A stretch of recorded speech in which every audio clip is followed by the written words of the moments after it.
Honorable Member Srirang Appa Barneji. Please brief. Carry on. माननीय सभापति महोदय,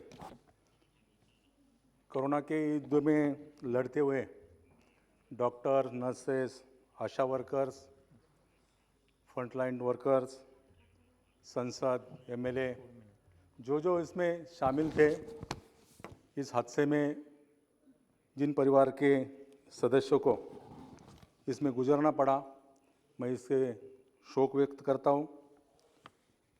कोरोना काल में माननीय प्रधानमंत्री जी ने ताली बजाने को कहा, थाली बजाने को कहा। लोगों को पता था कोरोना इसमें जाने वाला नहीं, तो भी पूरा देश माननीय प्रधानमंत्री जी के साथ में जुड़ा था। मैं मेरे मुख्यमंत्री जी उद्धव जी भी थाली बजाते थे, ताली बजाते थे, क्योंकि देश पूरा प्रधानमंत्री के साथ, केंद्र के साथ है, ये दिखाने के लिए। माननीय सभापति महोदय, करीबन कोरोना काल में सरकारी आंकड़ों के अनुसार 4,69,724 लोगों की मौत हो गई आज की तारीख में। लेकिन पूरी तरह से लॉकडाउन के टाइम जो मौतें हो गई, ये कोरोना में शामिल नहीं। लाखों मौतें इसमें हो गई हैं और लाखों लोगों को गुजरना पड़ा। देश में ऐसी हालत पैदा हो गई कि मौतें को जलाने के लिए या दफनाने के लिए जगह नहीं थी, जलाने के लिए जगह नहीं थी। मेरे चुनाव क्षेत्र में तो कई सारे डेड बॉडी जलाने के लिए 10-10, 12-12 घंटे लगते थे और ये हालत में देश गुजर गया है। आज ये चर्चा हुई है, हमारे पार्टी के नेता विनायक राउत जी को मैं धन्यवाद देना चाहता हूँ कि 193 के द्वारा ये चर्चा हुई है। गए 2 साल में क्या हुआ, किस हालत में देश गुजर गया, ये तो चर्चा में आया है। लेकिन ये कोरोना काल में जिन जिन लोगों ने फायदा उठाया, जिन जिन लोगों ने गलत तरह से फायदा उठाया, उस पर निश्चित रूप से आगे चलकर कार्रवाई होनी चाहिए। क्योंकि पहला दौर आया, केंद्र सरकार, राज्य सरकार ने पूरी तरह से कोरोना के बारे में निश्चित रूप से व्यवहार किया। लेकिन दूसरा दौर में कई लोगों की मौत हो गई और जब कई सारे निजी हॉस्पिटल, माननीय मंत्री महोदय जी, जो हॉस्पिटल राज्य सरकार से आते, कई सारे निजी हॉस्पिटल में जो बिल लगाए गए या ज़्यादा से ज़्यादा लोगों से, पेशेंट से पैसा वसूल किया। मैं ये कहना चाहता हूँ, महाराष्ट्र में डिप्टी सीएम अजित पवार ने एक बैठक लेके सभी निजी हॉस्पिटल का ऑडिट किया। पूना में, मेरे डिस्ट्रिक्ट में 20 करोड़ रुपए अधिक से ज़्यादा बिल लगाया था। वो बिल पेशेंट को फिर वापस किया 20 करोड़। ऐसे कितने हॉस्पिटल की ज़्यादा से ज़्यादा बिल लोगों के लगा के लिए ये कोरोना का फ़ायदा उठाया।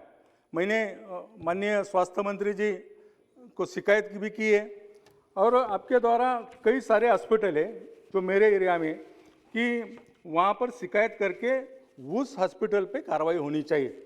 जैसे कि मेडिकल काउंसिल केंद्र सरकार के आपके यहाँ आते हैं, तो निश्चित रूप से ऐसे हॉस्पिटल पर रोक लगाने की आवश्यकता है कि ऐसे महामारी के दौरान लोग तो परेशान होते हैं और परेशानी बढ़ाने के काम इस हॉस्पिटल द्वारा होती है।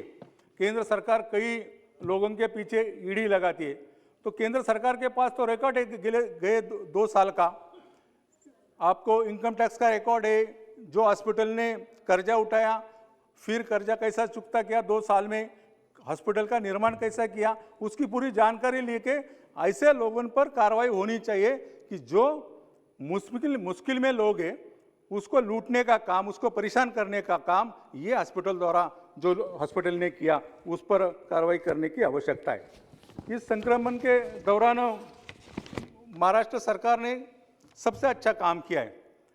महाराष्ट्र के मुख्यमंत्री सन्माननीय उद्धव जी ठाकरे, स्वास्थ्य मंत्री राजेश जी टोपे ने केंद्र सरकार से मदद मांगी। केंद्र सरकार ने मदद भी की, मैं उस बारे में दोहराना नहीं चाहता हूँ, लेकिन देश में सबसे ज़्यादा प्रभावित राज्य महाराष्ट्र राज्य था, लेकिन महाराष्ट्र राज्य की लोगों को राहत देने का काम माननीय मुख्यमंत्री जी ने किया है। दूसरी एक बात मैं कहना चाहता हूँ, पीएम केयर फंड से जो वेंटिलेटर दिए गए उसमें से 50% वेंटिलेटर आज भी काम नहीं कर रहे।